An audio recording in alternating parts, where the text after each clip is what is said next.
In the forgotten archives of the Wisconsin Diocese, there exists a collection of documents that the Catholic Church has attempted to bury for over 160 years. These papers detail the systematic disappearance of 23 nuns from St. Mary's Convent near Lake Michigan between 1854 and 1862.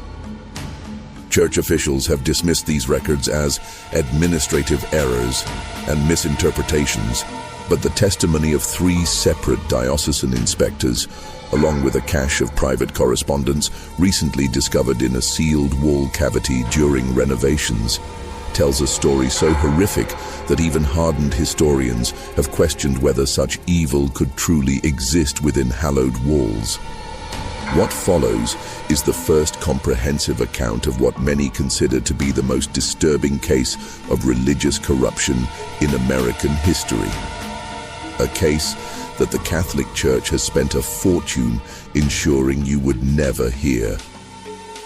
Before we continue with the story of St. Mary's Convent, I must ask, if you're finding this tale already unsettling, please subscribe to our channel for more historically accurate accounts of America's darkest religious secrets.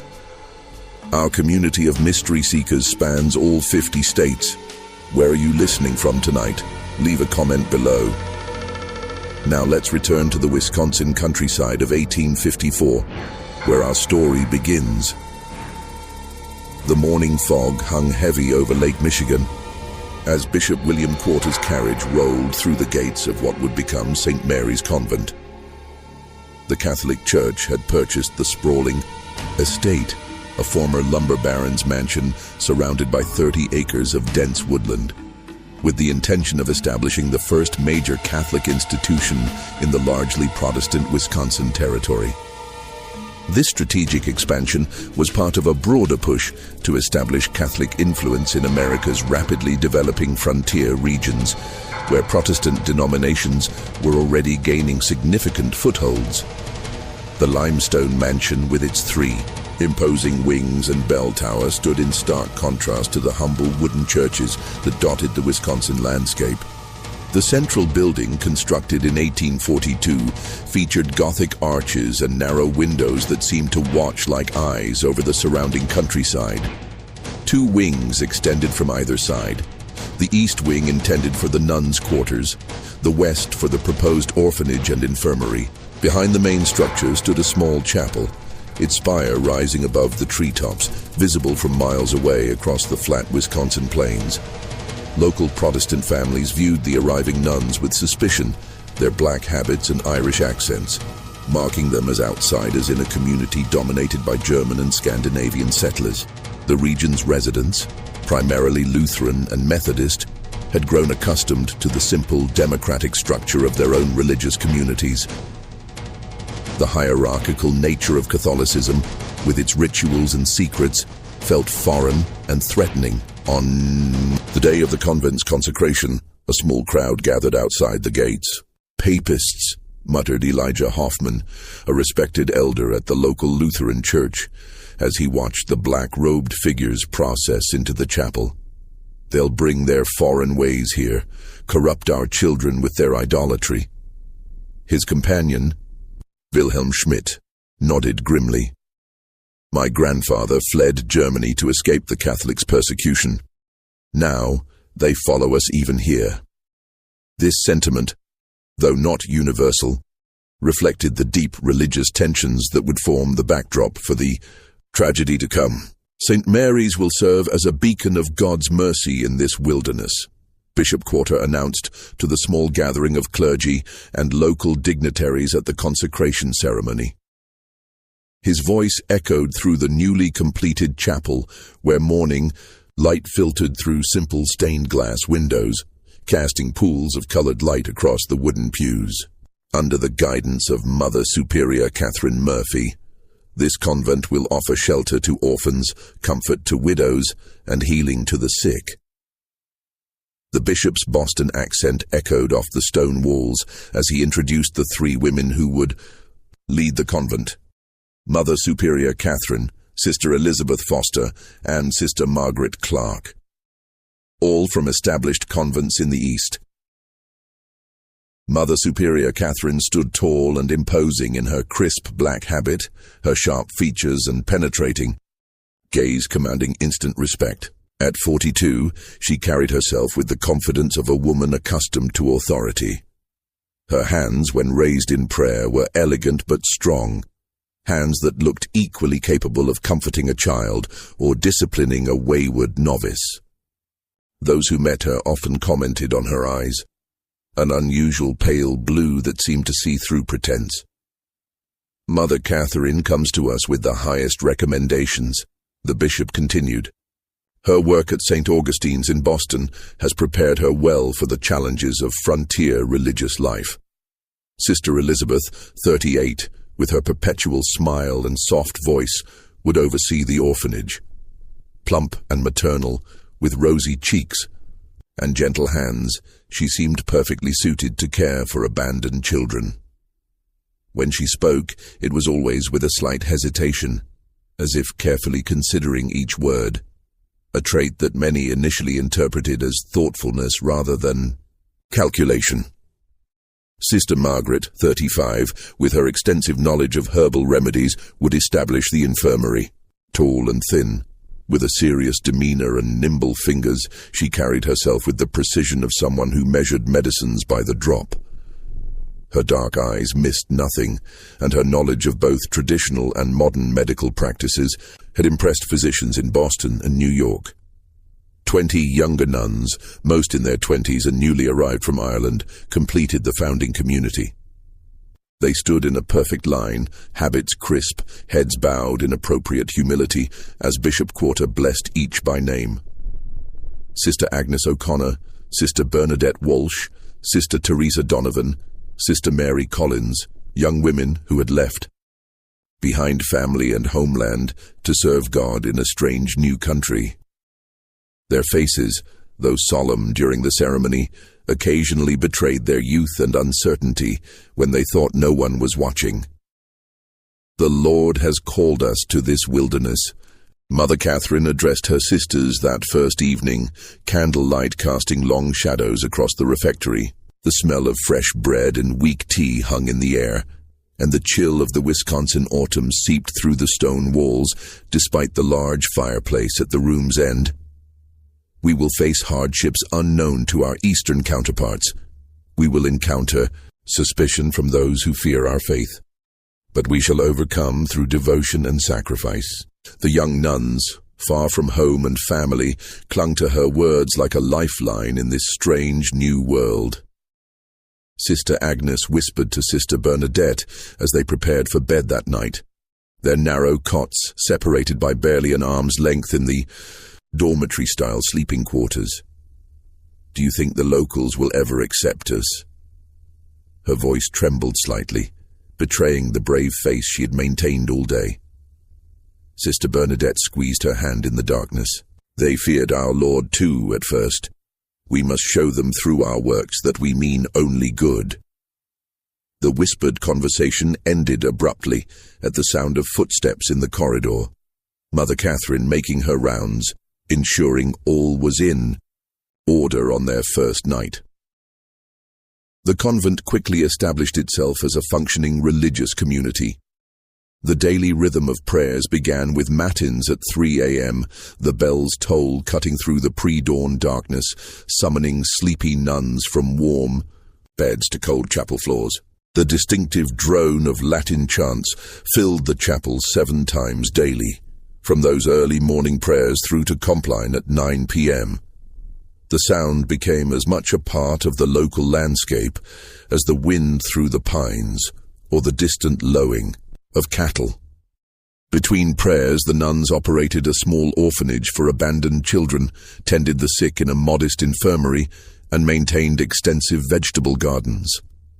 Their days followed a strict schedule: prayer, work, simple meals, brief recreation, more prayer. A rhythm designed to focus the mind on God and service rather than individual comfort or desire.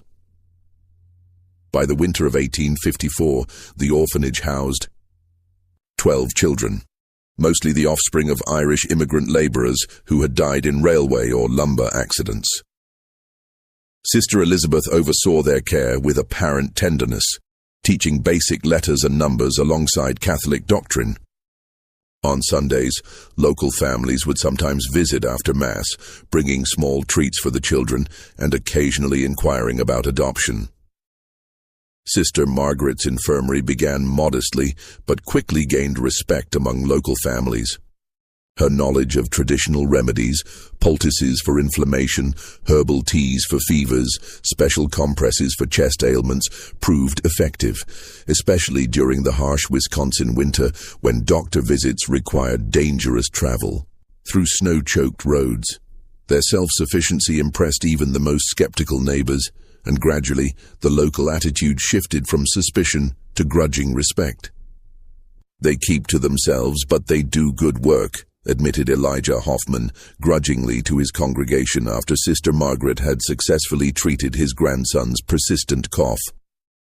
"Their ways are not our ways, but perhaps there is room for different paths to heaven in this big country." Sister Agnes O'Connor, at 23, was among the youngest nuns at St. Mary's. Her letters home to Ireland, preserved in the Dublin Diocesan Archive, provide a rare glimpse into the early days of the convent. Her careful penmanship filled pages with observations about her new life, though close readers might note the gradually changing tone as months passed. "The work is harder than I ever imagined," she wrote in December 1854, the paper bearing smudges, suggesting tears had fallen as she wrote. "My hands are raw from washing linens in ice-cold water, and the chapel stones feel like ice beneath our knees during morning prayers. But Mother Catherine assures us that our sacrifices please God. Sister Elizabeth has been particularly kind, helping me adjust to this strange country. She brings me extra blankets on the coldest nights and has shown such patience in teaching me the proper care of the orphans. Sister Margaret's remedies saved us during a fever that swept through the orphanage last month." She continued, "The children burned with such heat we feared we would lose them all, but her tincture of willow bark and honey brought down their temperatures. I believe we are doing God's work, though I confess I still cry myself to sleep some nights, missing the green hills of home. What these letters do not reveal, what Sister Agnes herself might not have fully comprehended, were the subtle changes already taking place within St. Mary's walls. Mother Catherine's leadership style, initially merely strict, had begun to shift toward the autocratic. Minor infractions of convent rules, previously addressed with gentle correction, now resulted in increasingly severe penances. Sister Josephine Brady's hands shook as she attempted to darn a tear in her habit one evening in January 1855. Having accidentally broken silence during afternoon prayers with a sudden cough, she had been assigned to kneel on dried peas while reciting the entire rosary, a penance that left her knees bleeding and swollen. Sister Mary Collins helped her thread the needle, their eyes meeting in a moment of silent sympathy. "Do not draw attention to her weakness." Mother Catherine's voice cut through the quiet workroom, causing both women to startle. She had entered silently, a skill that increasingly unsettled the younger nuns. Sister Josephine must learn that discipline is the cornerstone of devotion. Each of you would do well to remember that. By the spring of 1855, St. Mary's had gained a reputation for exceptional charity. When a measles epidemic swept through the nearby lumber camps, Sister Margaret's infirmary treated dozens of workers, regardless of their faith. The convent began, receiving modest donations from grateful families, and even Protestant ministers acknowledged the good work being done behind those limestone walls. What no one outside the convent realized was that life inside St. Mary's was changing in subtle, disturbing ways. The communal meals had become increasingly silent affairs, with nuns keeping their eyes fixed on their bowls of thin soup or plates of plain bread. The recreation hour, once filled with quiet conversation and occasional laughter, grew tense and muted. Young women who had crossed an ocean together, bonded by shared purpose and faith, now moved like shadows, careful not to draw attention. The first strange occurrence came in April 1855, when Sister Agnes failed to appear for morning prayers. Her absence was immediately noticed. One empty place in the chapel where 20 nuns should stand in perfect formation. The other sisters exchanged quick, concerned glances as Mother Catherine entered, her expression unreadable in the dim candlelight. "Sister Agnes has been called to assist at our mission in Minnesota," Mother Catherine announced to the bewildered community at breakfast, her tone brooking no questions. Her departure was sudden, as such callings often are. "We shall all pray for her success in this new endeavor." Sister Bernadette's spoon clattered against her bowl. "But Mother, she said nothing to me. And we—" She fell silent as Mother Catherine's pale eyes fixed on her face. "Are you suggesting, Sister Bernadette, that a bride of Christ requires permission from her fellows rather than her superiors before answering God's call?" The question hung in the air like frost. "No, Mother." "Forgive me." Sister Bernadette lowered her eyes to her cooling porridge. No one had seen Sister Agnes pack or leave, and she had mentioned nothing of a transfer in her letters home. But in the strict hierarchy of convent life, no one dared question Mother Superior's explanation further. That evening in the dormitory, several nuns noticed Sister Agnes's few possessions: her prayer book, the small wooden rosary her mother had given her, the extra woolen stockings for Wisconsin winters, were gone, as if she had indeed packed and departed. But Sister Mary Collins, whose cot had been beside Agnes's, whispered to Sister Teresa Donovan during their brief moments alone in the garden. Her cloak still hung on its peg. Would she have left without it in April in Minnesota? Sister Teresa glanced nervously toward the convent windows. Perhaps she was given a new one for the journey. "We should not speculate, Sister." 3 months later, Sister Bernadette Walsh vanished in similar fashion. "The bishop has requested Sister Bernadette's assistance with a delicate matter in Chicago," Mother Catherine explained. "She left before dawn to catch the early train. Again, no farewell, no warning. Just an empty cell and a hastily provided explanation." This time, Sister Elizabeth elaborated during the nuns' work period. "Sister Bernadette showed such skill with the orphans that the bishop has requested she help establish proper procedures at the new foundling home in Chicago." Her voice carried the appropriate mix of pride and pious acceptance. But Sister Mary noticed that her usually warm eyes remained cold as she spoke. By the winter of 1855, 3 more nuns had transferred to distant missions. Each departure followed the same pattern. A young nun, usually one who had drawn attention for her beauty or gentle nature, would simply fail to appear one morning. Mother Catherine would announce her reassignment, always to a location too distant for easy verification. Letters sent by worried families to these supposed new assignments would return months later with brief, oddly formal responses that provided few details of their new lives. The responses, when examined years later by handwriting experts, would all be identified as written by the same person, not the missing nuns themselves. Sister Teresa Donovan was one of the few who dared voice concerns, tall and strong from years of farm work before taking her vows with a directness unusual. In convent life, she had already drawn Mother Catherine's disapproval for questioning the increasing severity of penances assigned to younger nuns. "It seems strange that Rome would request so many transfers without proper documentation," she whispered to Sister Mary Collins as they worked in the garden in the summer of 1856, their fingers stained with soil as they harvested early carrots. The garden had expanded that year, with a new section dedicated to medicinal herbs that Sister Margaret tended personally behind a high fence that none but she and Mother Catherine could enter. "And have you noticed it's always the youngest and prettiest who are called away?" Sister Teresa continued, her Irish brogue thickening as it always did when she was upset. First Agnes with her golden hair, then Bernadette with those lovely, singing voice, then Catherine with her perfect complexion, and Josephine with her... She trailed off as a shadow fell across the garden bed. Sister Mary hushed her immediately, glancing nervously toward the convent windows where Sister Margaret stood watching, her thin face expressionless. Mother Catherine has her reasons.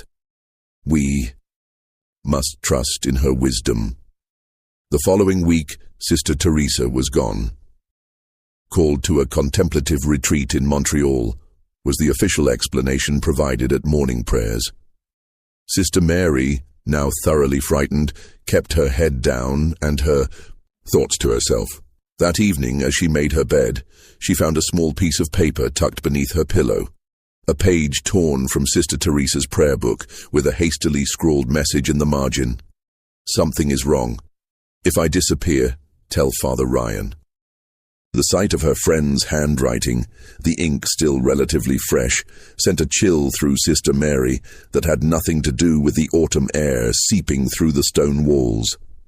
By 1857, the pattern had become impossible to ignore within the convent walls.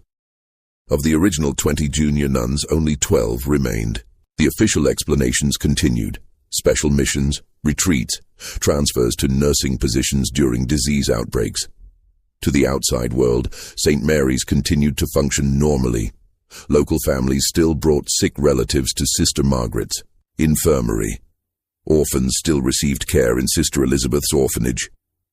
Sunday visitors saw nothing amiss in the solemn processions of black-clad figures moving from chapel to garden to refectory. But inside those limestone walls, fear had become a tangible presence.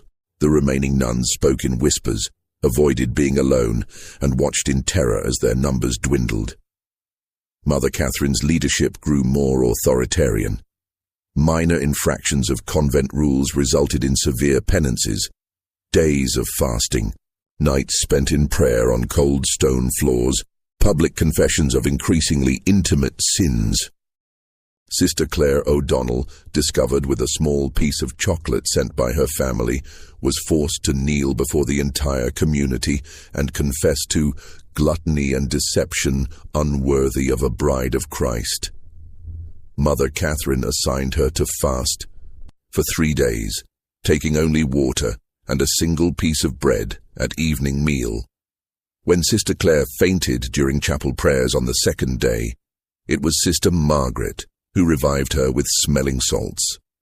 Her thin lips curved in what some later described as a smile. One unusually cold night in January 1858, Sister Mary Collins awoke to muffled sounds from the cell next to hers.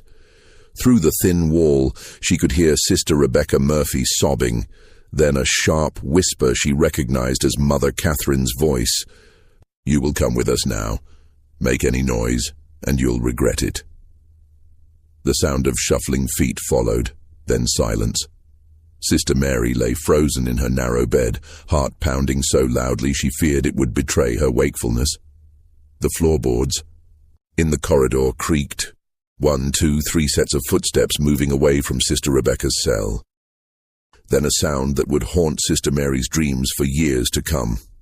A muffled cry, quickly silenced, followed by what sounded like a body being dragged rather than walking of its own accord. The next morning, Mother Catherine announced that Sister Rebecca had been called to serve at a frontier mission in the Dakota Territory. The native children there require instruction, and Sister Rebecca's patience with the orphans has prepared her well for this holy task. Mother Catherine's pale eyes swept the refectory, lingering momentarily on Sister Mary. We shall miss her, gentle presence, but rejoice in God's purpose for her talents. Sister Mary, shaking with fear, managed to maintain her composure through morning prayers. Her rosary beads clicked between trembling fingers as she mouthed the familiar prayers, her mind racing with terrible possibilities. What had happened to Sister Rebecca? What had happened to all the others? That afternoon, while sweeping the corridor outside Mother Catherine's office, she overheard a disturbing conversation. The heavy oak door was not quite closed, and voices carried clearly to where Sister Mary stood, dustbrush suddenly motionless in her hand. "The doctor says this one will fetch a higher price." Sister Elizabeth's usually gentle voice had taken on a cold, calculating tone that Sister Mary would not have recognized had she not been listening at that very door. "He says men pay extra for the innocent ones." "We need to be more careful with the timing," Sister Margaret replied, the sound of glass clinking suggesting she was organizing her medicines as she spoke. 3 in 1 month raises questions. The bishop's secretary mentioned it in his last letter. "The bishop is easily managed." Mother Catherine's dismissive laugh sent chills down Sister Mary's spine. "Another donation to his cathedral fund, and his questions will disappear. Besides, we've established the pattern well enough. No one questions nuns being sent to frontier missions or succumbing to illness during their charitable work." "What about the Collins girl?" Sister Margaret asked, her voice dropping lower. "She watches too closely. I've seen her listening at doors." A moment of silence followed, during which Sister Mary's heart nearly stopped. "We'll wait," Mother Catherine finally replied. "She's too plain to fetch much, and she has that correspondence with her brother in the seminary. Disappearing too many at once attracts attention. Rebecca will keep the doctor's clients satisfied for now." Sister Mary fled before she could be discovered, her mind racing. What had happened to her missing sisters? What terrible fate had befallen Sister Rebecca just last night? And who was this doctor they mentioned? The pieces began to fall into terrible place in her mind. The missing nuns, always the youngest and most attractive. The strange visits from well-dressed benefactors who toured the convent with Mother Catherine. The unexplained sounds, sometimes, heard from the locked north wing at night. The growing wealth of the convent, despite its supposedly humble means. After a sleepless night of prayer and deliberation, Sister Mary made a desperate decision.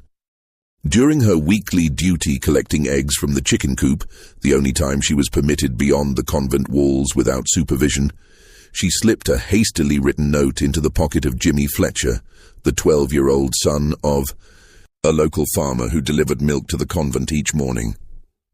Jimmy's eyes widened as Sister Mary's hand brushed his pocket. She had never spoken to him directly before. The rules forbade casual conversation with outsiders, especially males of any age. "Please deliver this to Father Thomas at St. Joseph's Church in town," she whispered, pressing a small silver cross into the boy's hand. The cross had been her confirmation gift, the only item of value she possessed. "Tell no one else. Lives depend on it." The boy nodded solemnly, his freckled face serious beyond his years. "Yes, sister, I promise." The note, which has been preserved in diocesan records, read simply, "Something evil happens at St. Mary's. Nuns disappearing, not sent away as claimed. I fear for my life. Please send help. Sister Mary Collins, Father Thomas Ryan." The young Irish priest who received the note had always harbored reservations about Mother Catherine. During his monthly visits to offer Mass at the convent, he had noticed the dwindling number of nuns and found Mother Catherine's explanations vague and inconsistent. But as a mere parish priest, he had limited authority to question a Mother Superior. Father Ryan paced his small study, the worn floorboards creaking beneath his feet as he read and reread Sister Mary's desperate message. The silver cross lay heavy in his palm. He recognized it as the type given to young women at confirmation, not something a nun would part with lightly. The urgency of the message, combined with his own growing concerns, demanded action. But what action could he take against a Mother Superior, especially one as well connected as Catherine Murphy?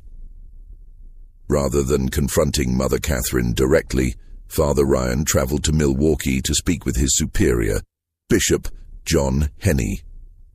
"Thy Journey took a full day by horseback, the late winter roads alternating between ice and mud. He arrived at the bishop's residence with his cassock spattered and his resolve firm. Bishop Henny received him in a comfortably appointed study, far warmer and more luxurious than Father Ryan's humble parish house.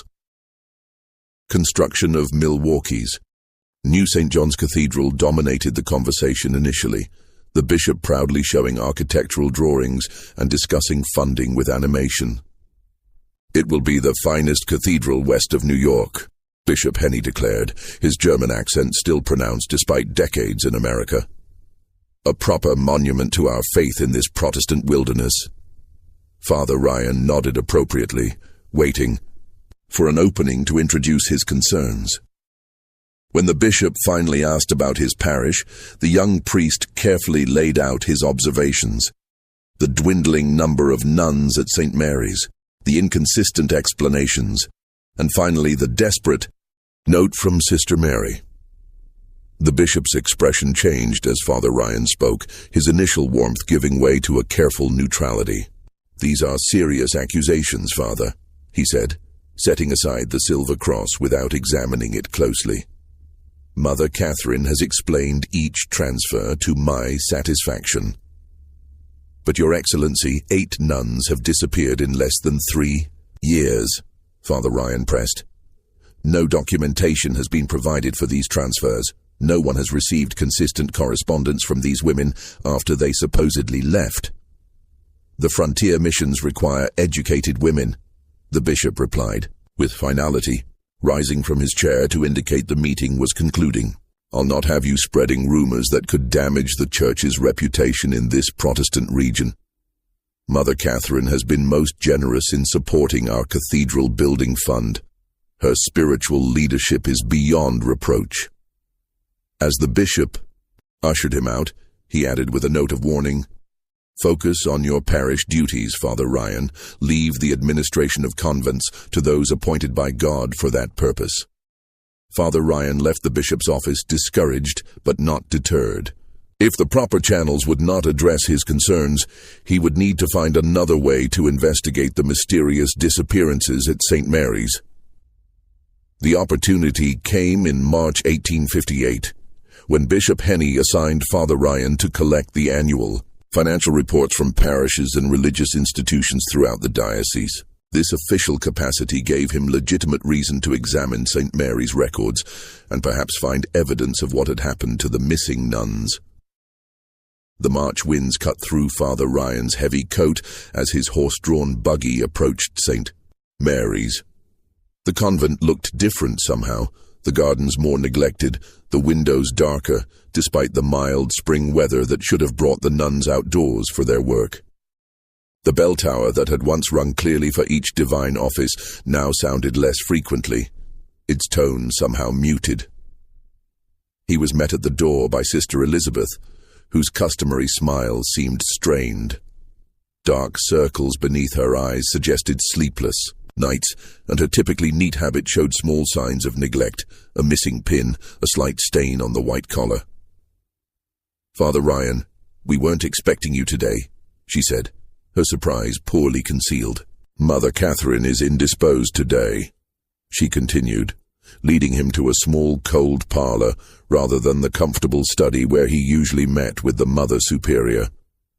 "She asks that you leave the diocesan forms, and she will complete them by week's end." "I'm afraid the bishop was quite clear," Father Ryan insisted, removing his coat and setting his briefcase on the table. He tried to project an authority he didn't entirely feel, aware that his youth and relatively low position in the church hierarchy worked against him. "I am to review the records personally this year. Financial irregularities have been discovered in several institutions." Sister Elizabeth's smile vanished entirely. "That won't be possible today. Our bookkeeper, Sister Margaret, is attending to a dying child in the infirmary." "Then I shall wait." Father Ryan settled more firmly in his chair. "Or perhaps I could tour the convent while waiting. It has been some time since I've seen the improvements to the orphanage I've heard so much about." The look that flashed across Sister Elizabeth's face, was it fear? Anger? vanished quickly. As you wish, Father, though I must ask you to avoid the north wing. We have several cases of influenza there, and would not want you exposed. The north wing, where Father Ryan had never been permitted to enter, ostensibly because it contained the nuns' private quarters. His suspicion deepened. The tour revealed a convent functioning far below its reported capacity. Where were the 20 orphans mentioned in Mother Catherine's reports to the diocese? Father Ryan counted only 7 children, all looking thin and frightened.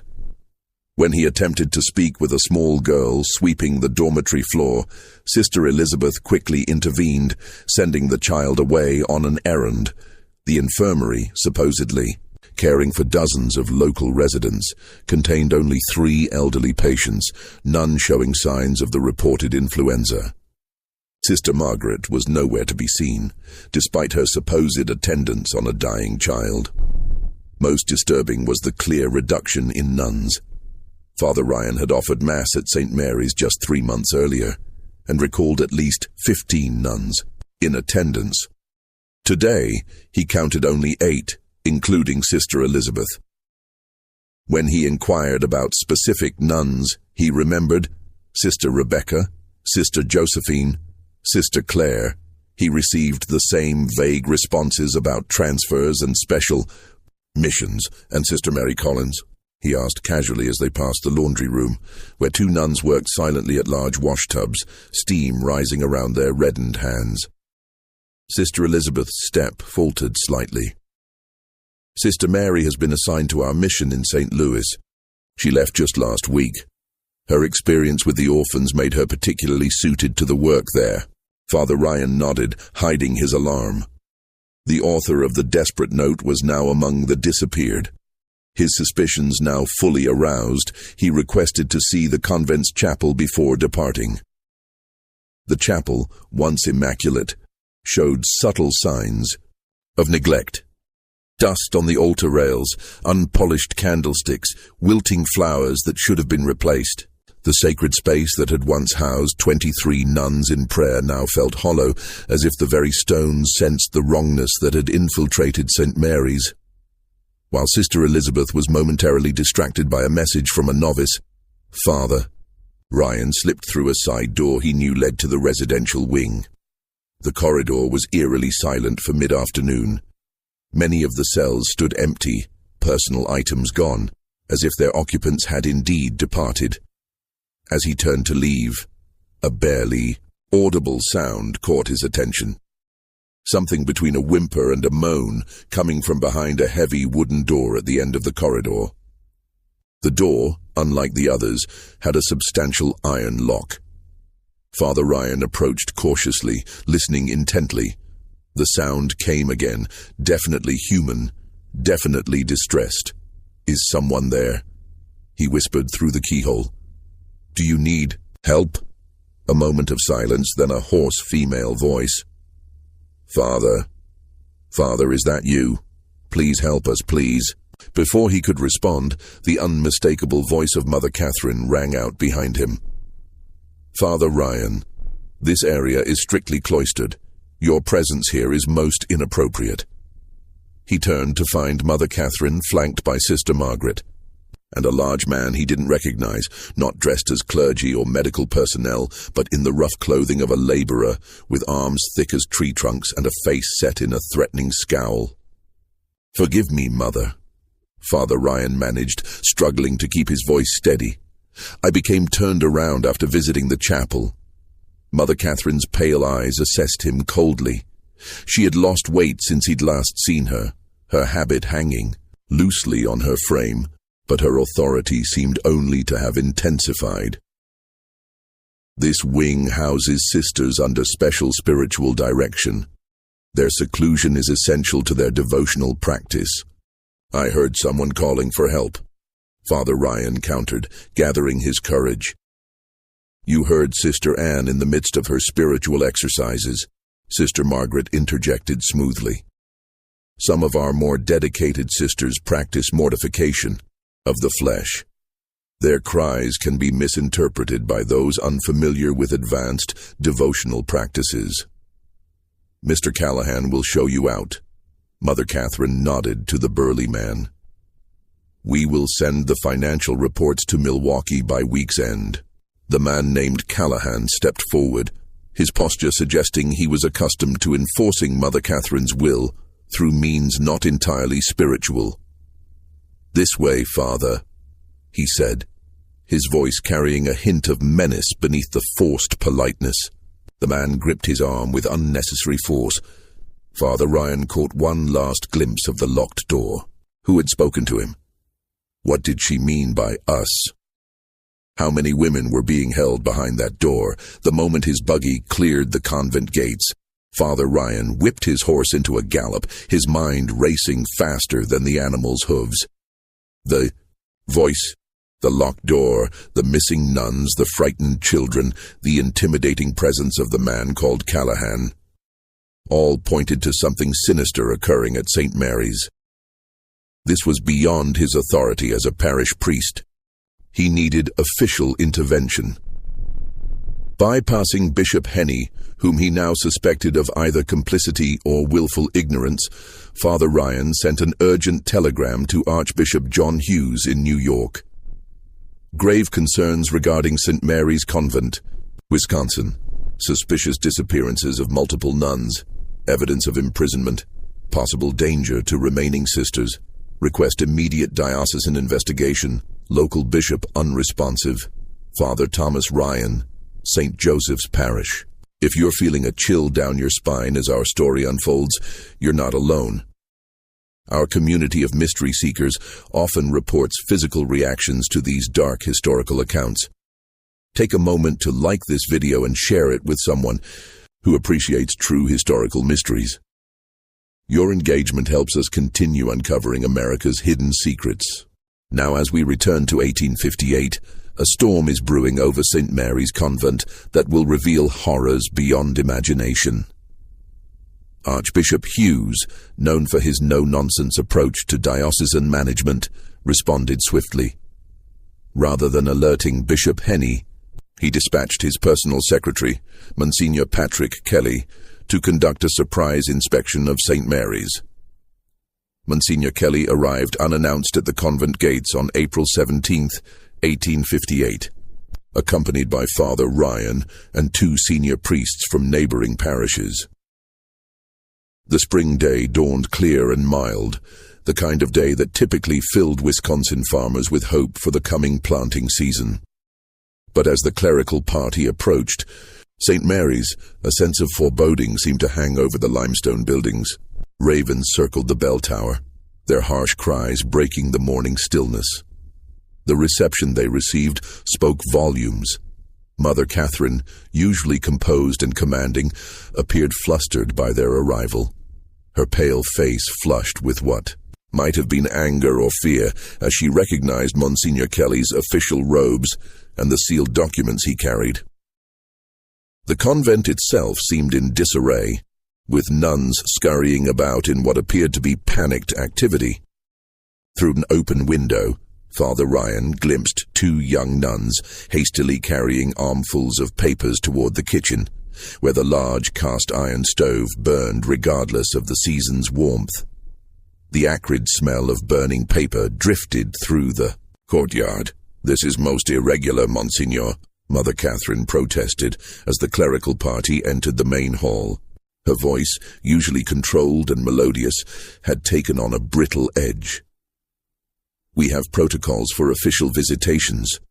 Bishop Henny always sends word weeks in advance, which is precisely why Archbishop Hughes instructed me to forego such notification," Monsignor Kelly replied coolly.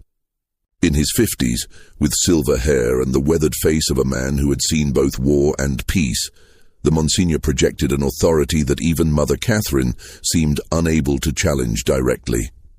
"I have here a letter bearing the Archbishop's seal, authorizing a complete inspection of this institution, its records, and all its residents. I trust you will cooperate fully." Mother Catherine's eyes darted briefly to Sister Margaret, who stood half-hidden in a doorway, her thin face unreadable. Some silent communication seemed to pass between them before Mother Catherine turned back to Monsignor Kelly with a forced smile. "Of course, Monsignor. St. Mary's has nothing to hide.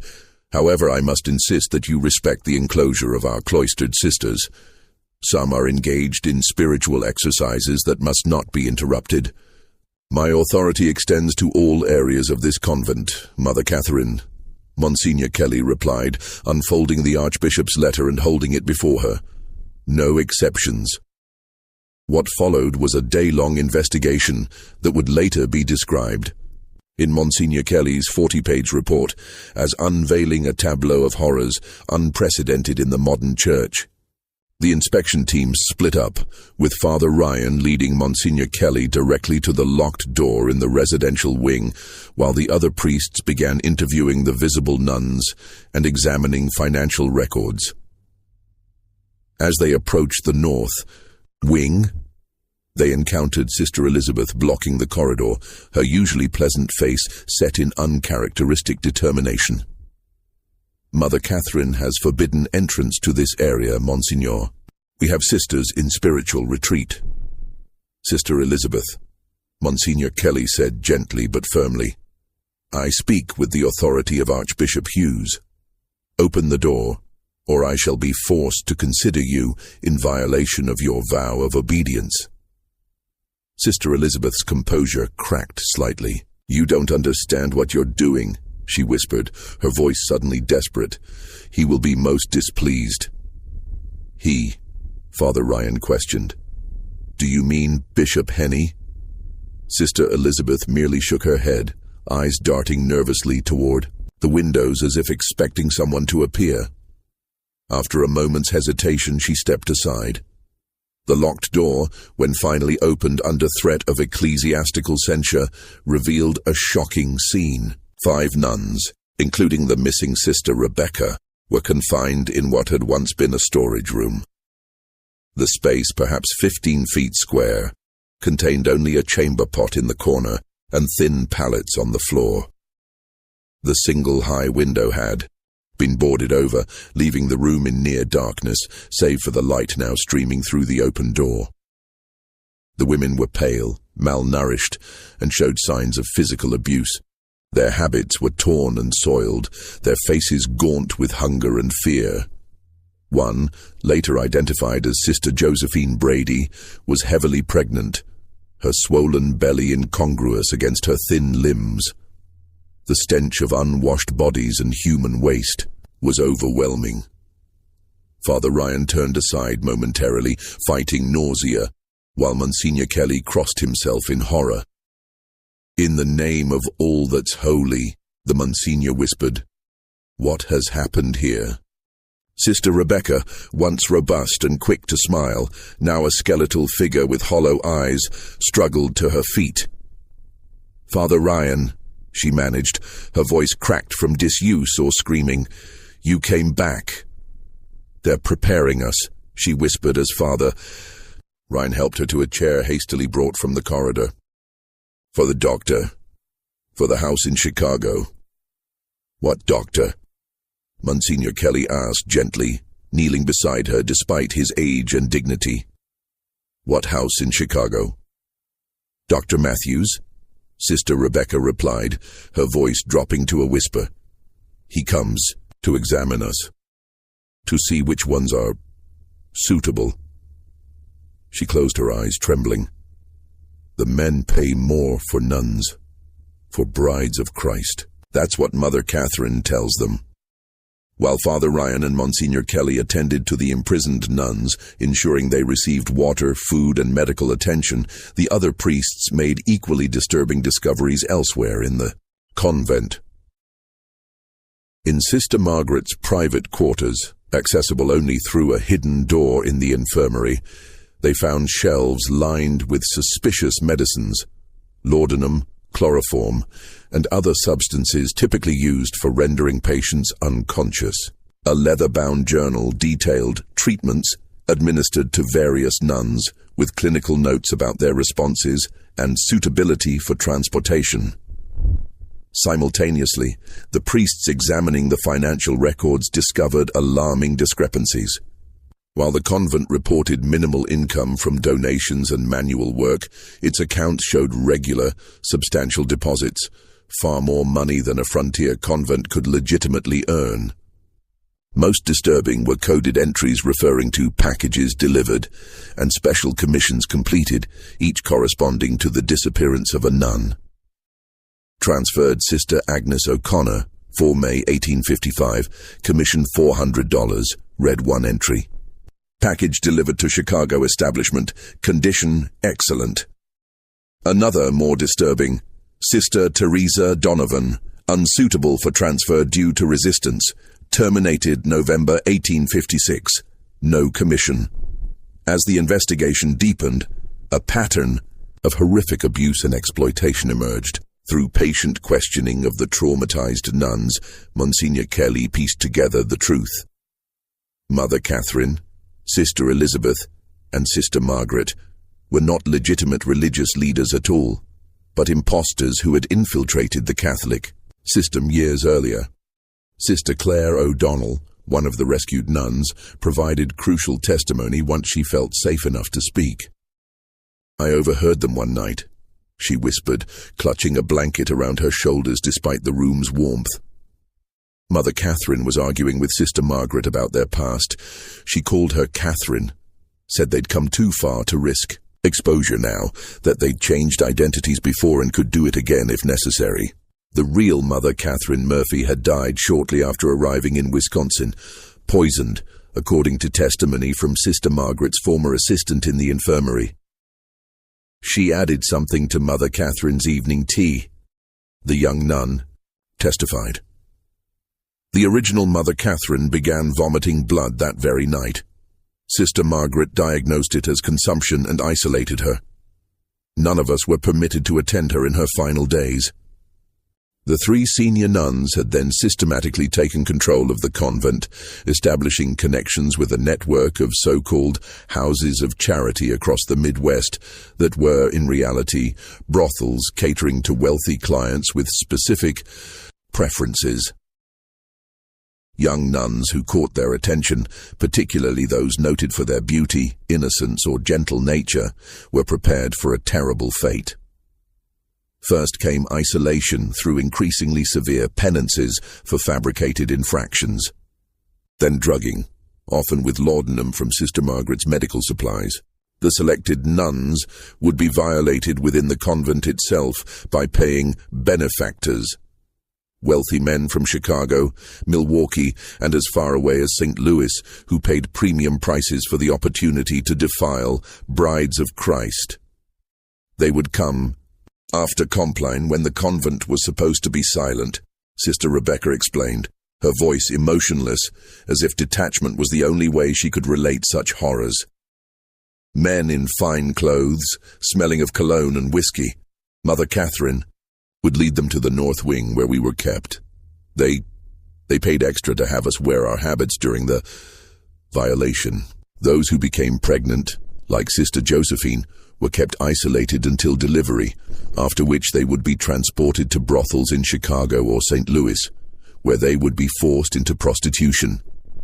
Their religious background and forced pregnancy were marketed as special attractions for depraved clients. Many died within years from disease or abuse. Sister Margaret examined us regularly, Sister Rebecca continued. She kept records of our monthly cycles. If we missed our bleeding, she would laugh and tell Mother Catherine we'd be especially valuable now. The men paid more for those carrying children. The orphanage served as both cover and additional source of victims. Older girls approaching puberty would suddenly be adopted by generous benefactors, in reality sold to the same network of brothels. Boys were indeed placed with families, but as unpaid farm laborers, with Mother Catherine collecting substantial placement fees. Most horrifying were the fates of those who resisted too strongly or threatened to expose the operation. Sister Teresa Donovan, who had questioned the disappearances, had not been sent to Montreal as claimed. According to testimony from Sister Rebecca, Teresa had been held in the locked room for weeks, repeatedly assaulted, and when her spirit remained unbroken, strangled by the man called Callahan.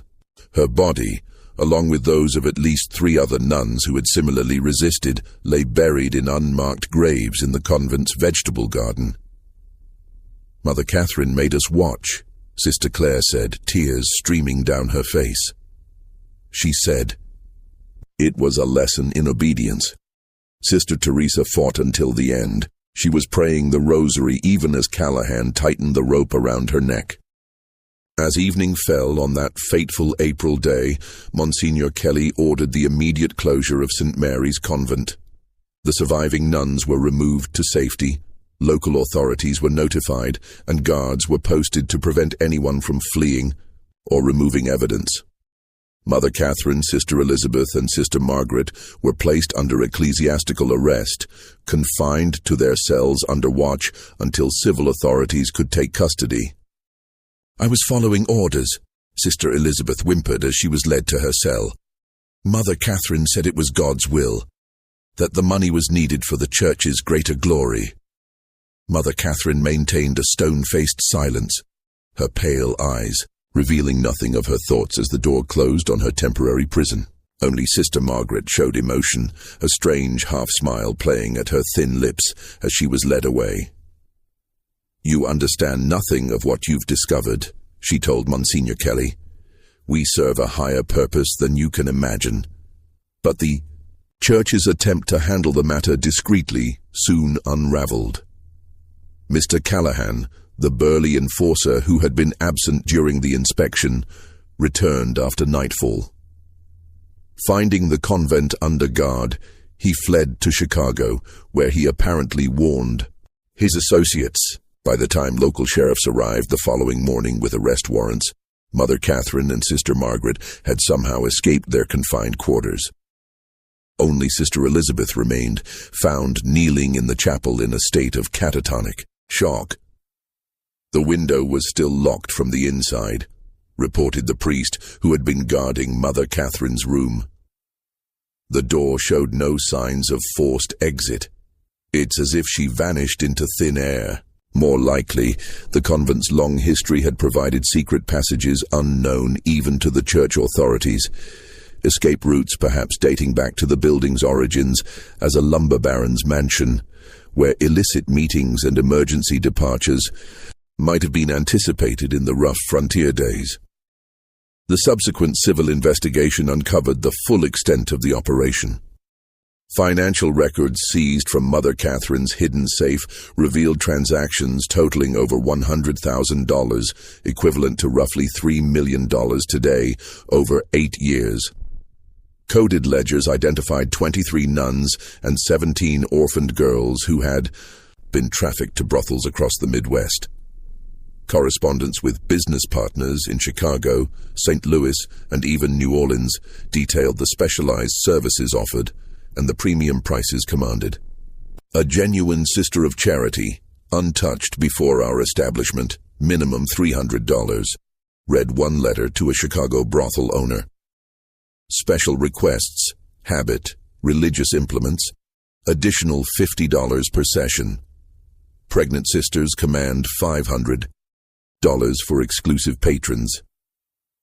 Most damning was a small leather notebook found sewn into Sister Elizabeth's mattress. The notebook contained dates, names, and horrific details of the fates of each disappeared nun. Some entries were clinically detached. Sister Agnes, delivered to Chicago Operation September 1855, valued at $400. Others revealed the writer's disturbing personal pleasure in the suffering inflicted. Sister Teresa fought magnificently. Callahan enjoyed subduing her. Buried east corner of Beanfield, November 1856. The notebook also contained references to the doctor, evidently Dr. William Matthews, a once-respected physician from Chicago whose career had ended in scandal after allegations of inappropriate conduct with female patients. According to the notebook, Dr. Matthews provided medical examinations of the nuns, certifying their health and, most disturbingly, their virginity, a feature that significantly increased their value in the brothels. Dr. M confirms, Sister Rebecca suitable for premium placement, one entry noted. Recommends maximum usage before transfer to ensure appropriate behavior in Chicago establishment. The investigation extended to the convent grounds, where, guided by the notebook's cryptic references, authorities excavated several areas of the vegetable garden. There they found the remains of 4 nuns, buried in shallow graves among the bean plants and herbs. Forensic examination, primitive by modern standards but thorough for the time, confirmed Sister Rebecca's account. These women had died by strangulation, their bodies disposed of without ceremony or marker. One victim, identified as Sister Mary Collins by a small medallion of St. Bridget found with the remains, appeared to have been buried more recently than the others. The soil over her grave was barely settled, suggesting she had been killed just before or during Father Ryan's fateful visit, perhaps after delivering the note that ultimately led to the convent's exposure. Sister Elizabeth Foster, born Margaret Wilson, according to subsequent investigation, was the only one of the 3 leaders to face justice.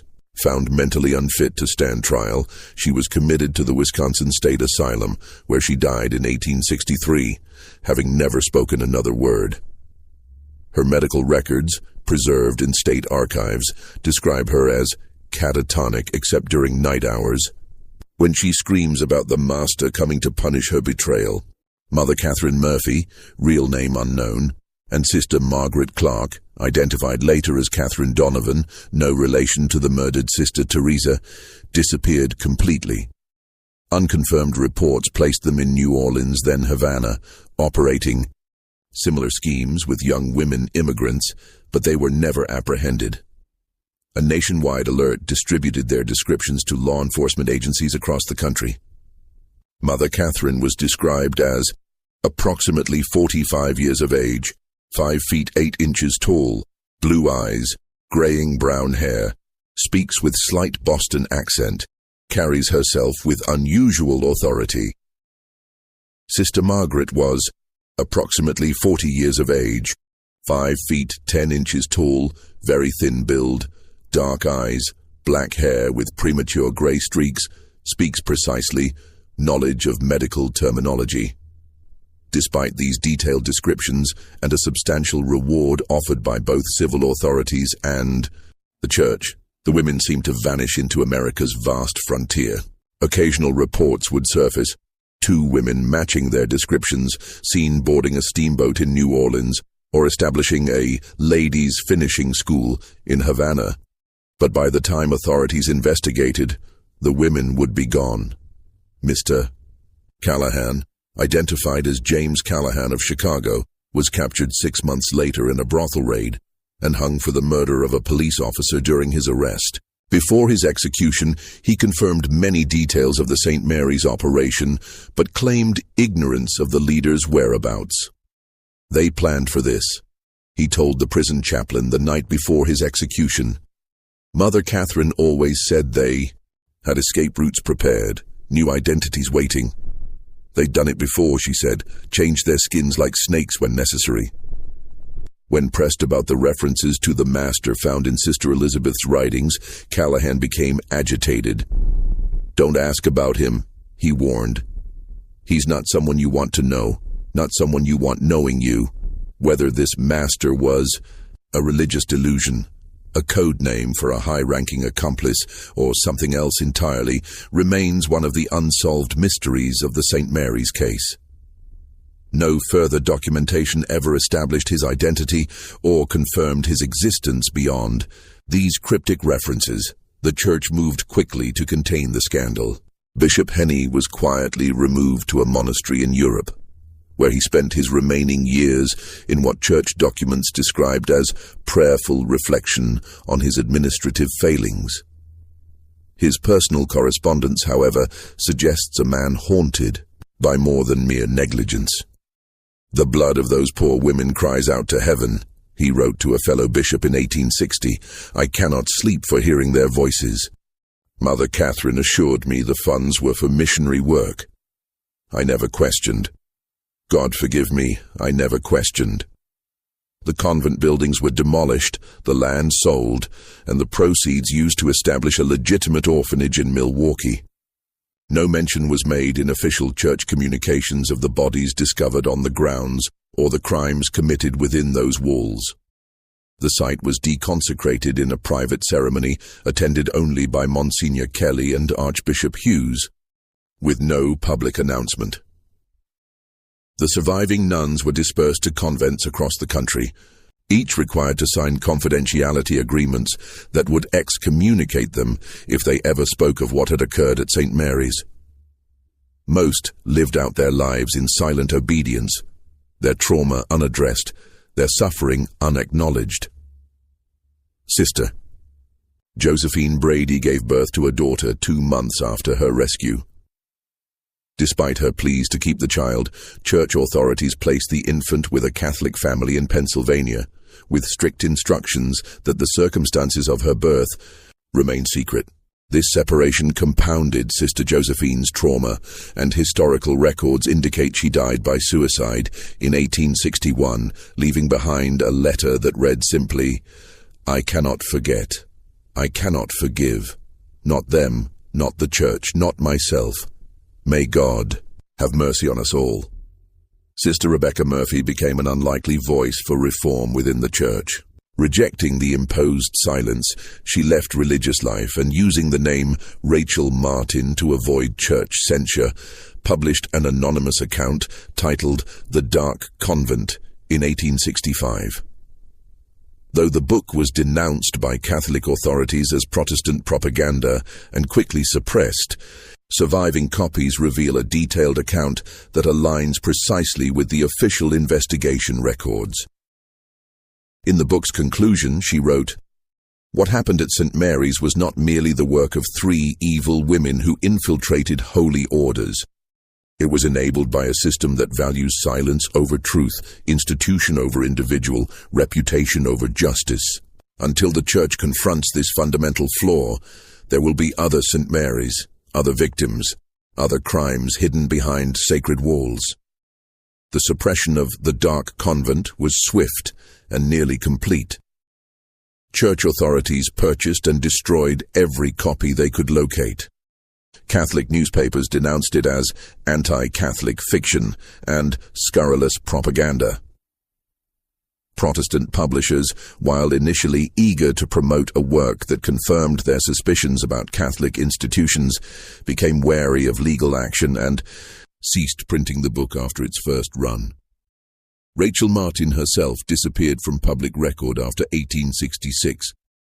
Some evidence suggests she relocated to California, where she established a home for women in difficult circumstances, an early form of shelter for abuse victims. If so, she carried the lessons of St. Mary's into a life dedicated to preventing similar suffering, though history has largely forgotten both her work and her witness. Father Thomas Ryan, whose persistence had uncovered the horror, was initially praised for his actions.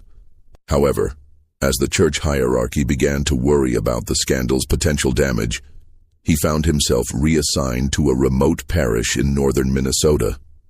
His personal journal, discovered after his death in 1886, reveals his ongoing struggle with what he had witnessed. "I cannot forget the faces of those poor women, betrayed by those who claimed to represent Christ's church. I hear their cries in my dreams. I see Sister Rebecca's hollow eyes. I wonder about those we could not save, whose suffering continues in those houses of sin. Has God forgiven us for failing them? Has He forgiven the Church for silencing the truth?" The final entry in his journal, dated January 1886, just days before his death, reads, 28 years since St. Mary's, and still the Church keeps silent. The letters I send to Rome go unanswered. The new bishops act as if it never happened, but it did happen. They were real women with real souls, and they suffered real horrors. If the Church will not speak for them, then I pray that someday someone will find this account and remember them. Remember Sister Agnes, Sister Bernadette, Sister Teresa, and all the others whose names deserve to be spoken, whose suffering deserves acknowledgement, whose lives mattered. Just when we thought we'd seen it all, the horror in St. Mary's intensifies. If this story is giving you chills, share this video with a friend who loves dark mysteries. Hit that like button to support our content. And don't forget to subscribe to never miss stories like this. Let's discover together what happens next, as we uncover the final disturbing chapter of this American tragedy. The aftermath of the St. Mary's tragedy extended far beyond Wisconsin. The operation's exposure led to increased scrutiny of Catholic institutions throughout the Midwest, with diocesan inspectors conducting surprise visits to convents, orphanages, and schools. Several smaller operations were uncovered, none as extensive or horrific as St. Mary's, but enough to suggest that Catherine Murphy and her associates had created a template that others had followed. In Chicago, police raids on 3 houses of charity in late 1858 freed 9 former nuns and 13 young women who had been living as prostitutes under various forms of coercion. The rescued women's testimonies described a system virtually identical to what had been uncovered at St. Mary's. Religious authorities used as cover for sexual exploitation, with wealthy clients paying premium prices for the opportunity to violate women perceived as pure or sacred. One survivor, identified in police records only as ML, provided testimony that directly linked her captivity to St. Mary's. I was transferred from Wisconsin in 1856. Mother Catherine herself delivered me to Madame Rousseau's establishment in Chicago, telling me that if I ever attempted to escape, both the Church and the law would punish me as a fallen woman. For nearly 2 years, I believed her. The brothel owners arrested in these raids implicated several prominent Chicago businessmen and politicians as both clients and investors in the operation. Ledgers seized during the raids contained the names of judges, bank presidents, and even 2 state legislators who had paid for sessions with former nuns. However, the cases mysteriously collapsed before reaching trial, with witnesses recanting or disappearing, evidence being lost, and judges issuing unusual procedural rulings that effectively ended the prosecutions. The Chicago Tribune of November 1858 noted this suspicious pattern. It appears that justice in our fair city extends only to those without powerful friends. The men whose names appeared in the brothel ledgers walk free, while the women they victimized remain scandalized and without recourse. In St. Louis, investigations into similar operations were even more aggressively suppressed. Monsignor Kelly, who had led the original inspection of St. Mary's, traveled there in 1859 to follow leads suggesting that as many as 7 of the missing St. Mary's nuns had been transported to brothels in that city. Within days of his arrival, he was severely beaten by unknown assailants and warned to return to New York. Though he survived the attack, Archbishop Hughes recalled him immediately, ending that line of investigation. Monsignor Kelly's private correspondence with Archbishop Hughes, unsealed in the New York Diocesan Archives in 1950, reveals his frustration. I believe we have uncovered merely the visible portion of a much larger evil. The tentacles of this operation extend into the highest levels of society, and perhaps even the Church itself. I fear that powerful forces have determined that this matter shall proceed no further. The most profound consequences fell upon the survivors.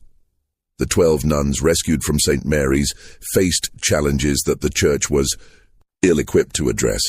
Those who had not been physically abused still bore psychological scars from years of living in fear, witnessing the disappearance of their sisters, and in some cases being forced to participate in the abuse of others under threat of punishment.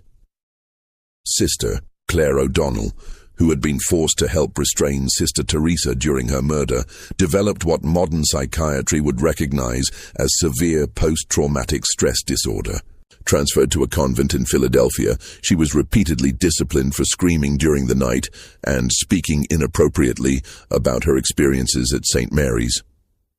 Church records indicate she eventually abandoned religious life and was briefly institutionalized before disappearing from historical record entirely. The 5 women rescued from the locked room, Sisters Rebecca Murphy, Josephine Brady, Claire O'Donnell, Maria Fitzpatrick, and Anne Sullivan, had experienced the worst of the abuse. Their subsequent fates reflect the inadequate response to trauma in the 19th century, particularly within religious institutions that prioritize silence and forgiveness over healing and justice. Sister Josephine's tragic end has already been noted, her suicide following the forced separation from her child. Sister Maria Fitzpatrick remained within the church, but was described by her superiors as unstable and prone to hysterical episodes. She spent her remaining years in a contemplative order that required minimal interaction with others, dying in 1870 of what was recorded as nervous exhaustion. Sister Anne Sullivan, however, channeled her trauma into advocacy. Working within the constraints of her vows and the Church's desire for silence, she quietly established informal support networks for nuns who had suffered abuse. Her correspondence, discovered in the archives of her Boston convent after her death in 1899, reveals a woman determined to prevent future St. Mary's while maintaining her faith in the Church's ultimate goodness despite its human failings. We must distinguish between the divine institution and its flawed human stewards, she wrote to a fellow survivor in 1875. What happened to us was not God's will, but human evil cloaking itself in sacred garments. Our task now is to ensure that the garments cannot so easily be stolen again. The most haunting questions surrounding the St. Mary's case involve the total number of victims. The official church investigation acknowledged 23 nuns and 17 orphaned girls who were confirmed as trafficked or murdered. However, Sister Elizabeth's notebook contained references to rural acquisitions. Young women who were apparently abducted from isolated farms and settlements, never reported missing due to the frontier's transient nature, and fed into the same trafficking network. Local newspaper archives from the period contain scattered reports of young women vanishing from communities within a 50-mile radius of St. Mary's. Domestic servants who supposedly returned east, farm daughters who allegedly married and moved west, young widows who were said to have sought new opportunities in the cities. How many of these disappearances were connected to the St. Mary's operation remains unknown. An entry in Sister Elizabeth's notebook dated October 1857 suggests the scope. Rural acquisitions this year, 14. Superior quality, primarily Scandinavian. Special commission from New Orleans fulfilled. Equally disturbing is the fate of the disappeared nuns who were never accounted for. Of the 23 who vanished from St. Mary's between 1854 and 1858, only 9 were definitively located. 4 confirmed murdered and buried on the grounds, 5 rescued from brothels in subsequent raids. What became of the other 14 women?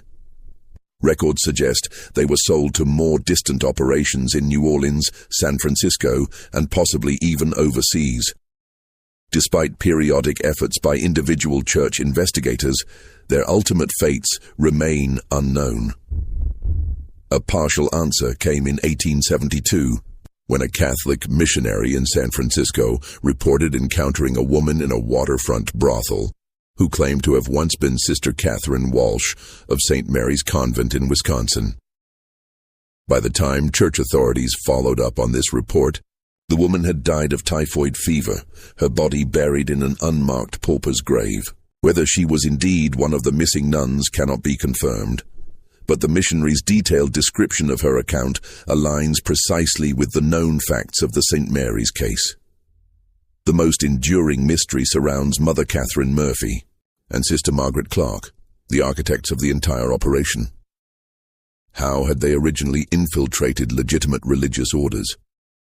Historical research suggests that Catherine Donovan, the real identity of Sister Margaret, had briefly entered a convent in Ireland before being expelled for unspecified moral failings. She apparently travelled to America in the 1840s, where she likely met her future accomplice. Together, they developed a scheme to use the rapid expansion of Catholic institutions in frontier America as cover for their criminal enterprise. Their disappearance after the exposure of St. Mary's led to one of the most extensive manhunts of the pre-Civil War era, though conducted with remarkable discretion due to the Church's desire to minimize publicity. Reported sightings placed them in New Orleans, Havana, and later Mexico City, always associated with religious or charitable institutions that catered to wealthy patrons. The last credible report, from a former Chicago police detective hired by the New York Diocese to track them, placed both women in Veracruz, Mexico in 1863, operating a finishing school for young ladies that the detective described as bearing all the hallmarks of their previous enterprise. The detective's report, preserved in the New York Diocesan Archives, concludes ominously, "I believe the women known as Murphy and Clark have established a new operation with the protection of wealthy Mexican patrons. However, I was warned in most violent terms to abandon my investigation. 2 local officials who had agreed to assist me were found dead the morning of our planned inspection of the school. I can only conclude that these women enjoy protection at the highest levels of society." The legacy of St. Mary's extends beyond the immediate tragedy. The case contributed to a deepening of anti-Catholic sentiment in America during the 1850s and 1860s, with Protestant publications citing it, often in sensationalized form, as evidence of Catholic moral corruption. This in turn led to Catholic communities becoming more insular and defensive, reinforcing the very culture of secrecy that had enabled the abuse. More significantly, the St. Mary's case established a pattern of institutional response to abuse that would be repeated for generations. Initial investigation, limited accountability focused primarily on direct perpetrators, protection of higher authorities who enabled through negligence or complicity, relocation of survivors to ensure their silence, and ultimately, a return to institutional normalcy with minimal structural reform. Archbishop Hughes, in private correspondence with Vatican officials that remained sealed until 1975, acknowledged this systemic failure while defending the Church's handling of the case. "We have removed the immediate cause of scandal and provided for the care of the victims. However, I must express my concern that our system of oversight contains fundamental flaws that permitted such horror to continue unchecked for years. I recommend a complete review of how we select and monitor those in positions of authority within our institutions." His recommendations, however prescient, appear to have been quietly filed away rather than implemented. The Church's preference for handling such matters internally and discreetly would persist well into the modern era. The physical traces of St. Mary's Convent have been systematically erased. The demolished buildings left no visible foundation. The land, sold and resold over generations, now hosts a suburban development whose residents have no knowledge of what occurred there. Church archives relating to the case were heavily redacted during the early 20th century, with the most damning documents sealed or destroyed. Even the graves of the murdered nuns were left unmarked, their remains eventually built over without consecration or acknowledgement. Yet the story persists through scattered documents, personal journals, newspaper archives, and oral histories, passed down through generations of Wisconsin Catholic families. These fragments, when assembled, reveal not just the horror of what occurred at St. Mary's, but the larger systemic failures that made it possible, the dangers of unquestioned authority, the vulnerability of isolated communities, and the human capacity for both extraordinary evil and extraordinary courage in confronting it. Father Thomas Ryan, whose determination brought the horrors to light, wrote in his final journal entry a plea that resonates across the centuries. Remember them. Remember that they lived, that they suffered, and that their suffering mattered. In uncovering their story, however incompletely, we honor that request and perhaps learn something essential about institutional power, human vulnerability, and the constant vigilance required to protect the innocent from those who would exploit sacred trust for profane purposes. The Wisconsin Historical Society maintains a small collection of materials related to St. Mary's Convent, accessible only to credentialed researchers. Among these materials is a water-damaged letter, apparently written by Sister Anne Sullivan in 1880, addressed to the adult daughter of Sister Josephine Brady, the child conceived in captivity and adopted away at birth. The letter was never sent, as Sister Anne could not locate the young woman, but its closing lines serve as a fitting epitaph for this dark chapter in American religious history. Should you ever learn of your origins, know this: your mother was not shamed, but brave. The evil done at St. Mary's was not of God or genuine faith, but of human cruelty, wearing sacred garments. The true convent was not the limestone building that housed such horrors, but the community of women who sustained each other through them, who whispered prayers and held hands in darkness, who remembered each other's names when all else was taken, who believed in salvation even when God seemed absent. That is the legacy I wish to leave you, not the story of our suffering but of our endurance. This mystery shows us that the darkest evils often hide behind the most sacred facades, and that institutional silence can perpetuate suffering long after the initial crimes. What do you think of this story? Do you believe everything was revealed, or are there still secrets buried in Wisconsin soil? Leave your comment below. If you enjoyed this tale and want more horror stories like this, subscribe, hit the notification bell, and share with someone who loves mysteries. See you in the next video. The case of St. Mary's Convent ultimately became a watershed moment in American religious history, though one deliberately obscured from public memory. The systematic investigation following the initial exposure revealed networks of corruption extending far beyond Wisconsin's borders, implicating church officials, businessmen, and politicians across the Midwest. Though the church attempted to characterize the horror as the isolated actions of 3 impostors who had infiltrated their ranks, internal documents later leaked by conscience-stricken diocesan officials told a different story. Bishop Henney had received at least 7 letters between 1855 and 1858 expressing concerns about disappearances and financial irregularities at St. Mary's. Each complaint was followed by a substantial special donation from Mother Catherine to the bishop's cathedral building fund, after which the complaints were filed away without action.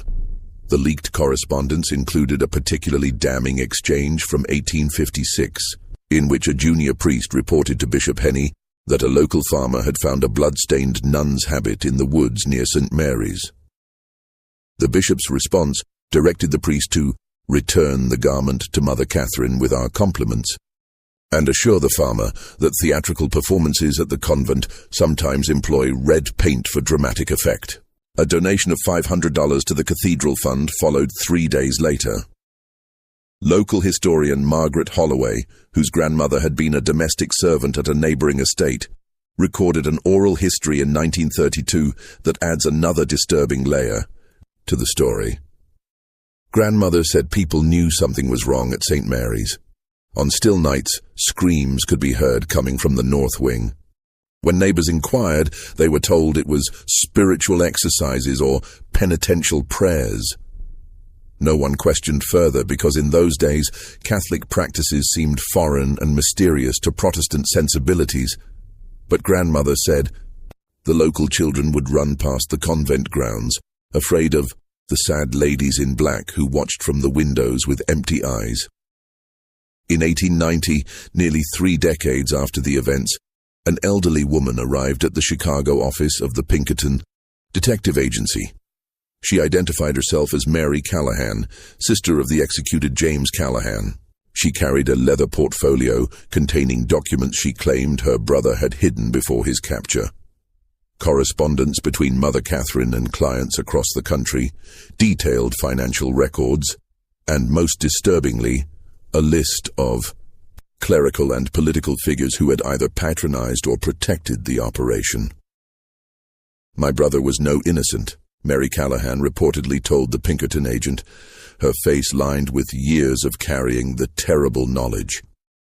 He did terrible things at that place, things he confessed to me before they hanged him.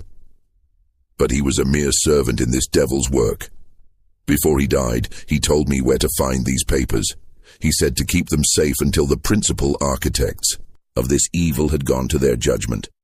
Now that they're dead, the truth can be told without fear. The Pinkerton agent, a devout Catholic himself, was so disturbed by the documents that he delivered them not to his superiors, but directly to Cardinal James Gibbons in Baltimore. The Cardinal acknowledged receipt of the portfolio in a brief letter to Mary Callahan, assuring her that appropriate actions would be taken. No public investigation followed, and the documents disappeared into church archives. "I have examined the materials you provided," Cardinal Gibbons wrote in his personal response to Mary Callahan, preserved in her family records. "While I share your horror at what they reveal, I must consider the damage that public exposure would cause to the faith of countless innocent Catholics. The primary malefactors have faced divine judgment. The victims have been called home to God's mercy. Perhaps the greatest service to both is to let this darkness remain buried, while ensuring such evil cannot take root again." Mary Callahan's subsequent attempts to bring the documents to public attention were consistently thwarted. Newspaper editors declined to publish her story, citing lack of evidence. When she attempted to publish a pamphlet herself, the printer mysteriously backed out after receiving a visit from men in clerical attire. Her home was broken into twice, though nothing of apparent value was taken. Finally, in 1892, she entrusted copies of the most significant documents to her nephew, with instructions to preserve them for future generations. In 1908, a fire in the Baltimore Archdiocesan Records Room destroyed numerous historical documents, including, reportedly, the entire Callahan portfolio. Church officials described the fire as an unfortunate accident, though former employees later claimed it had been suspiciously contained to specific document sections. "Only the St. Mary's records and similar sensitive materials were destroyed," alleged Thomas Moran, a former diocesan archivist, in a deathbed statement recorded by his son in 1947. "I was instructed to ensure those specific documents were stored together against all proper archival practice. When the fire occurred, it consumed exactly those shelves and no others. Draw your own conclusions." The final confirmed chapter in the St. Mary's saga came in 1912, when workers renovating an abandoned mansion in Veracruz, Mexico, discovered a hidden room containing the mummified remains of 2 elderly women. Among their possessions were Catholic, religious items, forged identification documents in multiple names, and a substantial quantity of American and Mexican currency.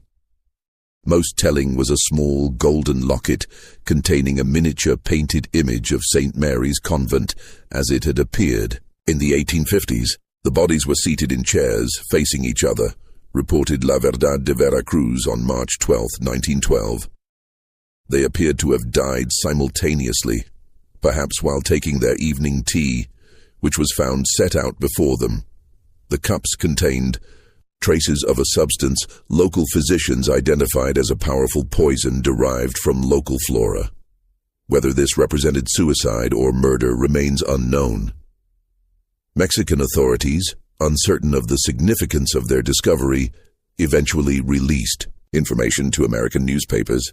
Several survivors of St. Mary's, by then elderly women themselves, identified personal items found with the bodies as belonging to Mother Catherine Murphy and Sister Margaret Clark. The women had apparently died sometime around 1880, living out their final years in wealthy seclusion, but never escaping the physical confines of their secrets. Most disturbing was a leather-bound journal found with the bodies, containing entries that suggested the women had continued their operations in Mexico for nearly 2 decades before their deaths. References to acquisitions, placements, and special clients mirrored the coded language used in the St. Mary's records. The journal's final entry, dated the apparent day of their deaths, contained a cryptic message. "He comes tonight. We have failed him for the last time." The identity of this him, whether a human accomplice or something more metaphysical, remains one of the enduring mysteries of the case. Some researchers have suggested connections to esoteric religious practices that emerged in certain wealthy circles during the late 19th century, while others propose more mundane explanations involving high-ranking patrons of their human trafficking operation. Investigations into the Veracruz mansion revealed further horrors. Beneath the garden, authorities discovered the remains of at least 12 young women buried over the course of 2 decades. Records in the mansion suggested these women had been lured from poor families with promises of domestic employment or religious training, only to meet fates similar to the nuns of St. Mary's. The evil that began in Wisconsin did not end there, wrote the New York Times in a rare piece acknowledging the St. Mary's case. It merely migrated south, like a cancer seeking new tissue to corrupt. One wonders how many other such operations may exist, undetected behind respectable facades. The American Catholic Church's response to the Veracruz discoveries was muted. A brief statement acknowledged that individuals formerly associated with a disbanded Wisconsin religious community had been identified among the deceased, but emphasized that these persons had been excommunicated and were operating without church sanction. No mention was made of the trafficking operation or its victims. Today, a small memorial garden stands in Milwaukee, established in 2010 by an anonymous donor, dedicated to the forgotten women of St. Mary's. No official church recognition accompanies the memorial, and no plaques list the names of the victims. Yet each spring, flowers appear mysteriously at the site. Left, some say, by descendants of Sister Mary Collins, whose courage in slipping, a note to a farm boy, ultimately brought the darkness into light. Amateur historians researching the case have faced unusual obstacles. Records disappear from archives just before scheduled research visits. Permission to access church documents is revoked without explanation. Several independent scholars report experiencing strange occurrences while pursuing the story. Threatening phone calls, break-ins where only research materials were disturbed, even physical intimidation by unidentified men. Someone still doesn't want this story told in full, concluded historian Rebecca Lawson in her 2003 article, Buried Secrets, The Unfinished Investigation of St. Mary's Convent. Whether to protect the reputations of prominent families whose ancestors were implicated or to prevent damage to institutional credibility, powerful interests continue to obscure this dark chapter of American religious history. The Wisconsin countryside has long since reclaimed the land where St. Mary's once stood. New communities, new churches, new generations have risen, unaware of the horrors that once occurred beneath their soil. But on certain autumn nights when fog rolls in from Lake Michigan and the wind whispers through the trees, local residents sometimes report hearing faint sounds, what some describe as women's voices chanting evening prayers, others as muffled cries for help. Whether these are mere tricks of the wind or something more is a question each listener must answer for themselves. In 2018, during construction of a new housing development near the former convent grounds, workers uncovered a small metal box while excavating for a foundation. Inside was a rosary, a folded habit veil, and a handwritten list of names, 23 in total, with the simple inscription, "Remember Us." County officials turned the items over to the diocesan archives, where they reportedly remain today, uncatalogued and inaccessible to researchers. The family of Jimmy Fletcher, the farm boy who delivered Sister Mary's desperate note to Father Ryan, preserved their own memorial to the St. Mary's victims. For 5 generations, they have maintained a small shelf in their farmhouse kitchen containing a silver cross, believed to be the very one Sister Mary gave Jimmy as payment for his courage. Beside it stands a handwritten list of the nuns' names, carefully copied from newspaper accounts and updated whenever new information came to light. Great-great-grandpa Jimmy said we should never forget those ladies. Current family patriarch Robert Fletcher told a local newspaper in 2020. He said sometimes the truth gets buried, but that doesn't make it any less true. Those women lived, they suffered, they mattered. What remains undeniable is that between 1854 and 1862, in the supposedly sacred confines of a Wisconsin convent, human evil reached extraordinary depths.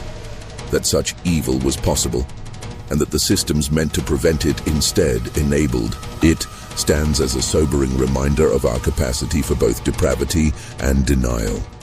Perhaps the true horror of St. Mary's lies not in what happened within those limestone walls, but in how easily it was erased from history once those walls came down. Remember Sister Agnes, Sister Bernadette, Sister Teresa, and all the others. Remember that they lived, that they suffered, and that their suffering mattered.